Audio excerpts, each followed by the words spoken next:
Hallelujah, praise the Lord. मैं परमेश्वर की बेटी, खुदा की बेटी पास्टर रिबिका, आप सबका परमेश्वर की उपस्थिति में फिर से स्वागत करती हूँ। हालेलुया। आज हम देखेंगे उत्पत्ति किताब जेनेसिस, उसका 25वां अध्याय, उसका 21वां वचन देखेंगे।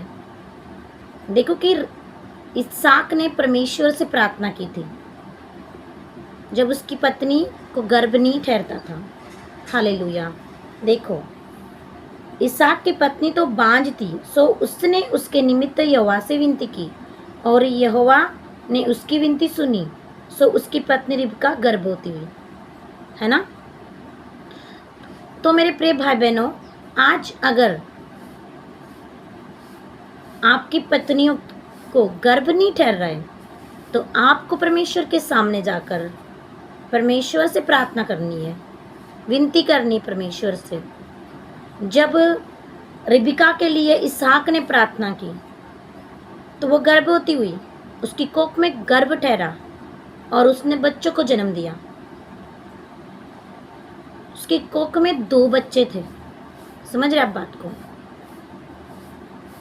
ऐसे नहीं कि आपकी पत्नी परमेश्वर के सामने जाकर घुटने के बल आकर प्रेयर कर रही है, प्रार्थना कर रही है और आप कुछ नहीं कर रहे।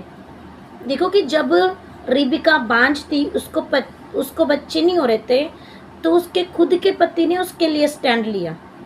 उसके खुद के पति ने उसके लिए परमेश्वर से प्रार्थना की कि परमेश्वर आप मेरी पत्नी के गर्भ में बच्चा दे, मेरे वंश को बढ़ाए, मेरे वंश को आशीषित करे। तो मेरे प्रिय भाई बहनों, जितना कर्तव्य आपकी पत्नियों का है उतना ही कर्तव्य आपका भी है। देखो कि जो बच्चे परमेश्वर देते, जो ब्लेसिंग बच्चों के रूप में हमें मिलती है, वो पति और पत्नी दोनों की होती है, ना कि अकेली पत्नी की होती है ना।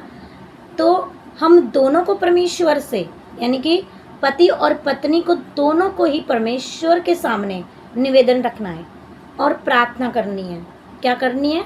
प्रार्थना करनी है। जब दोनों पति पत्नी बोझ के साथ ईश्वर से प्रार्थना करते हैं, परमेश्वर से, यहोवा जोरा और परमेश्वर से जब बोझ के साथ प्रार्थना करते तो परमेश्वर संतान से ब्लेस करते हैं हमें, है ना।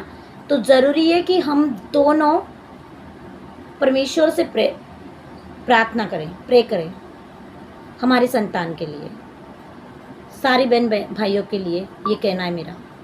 God bless you. आमीन।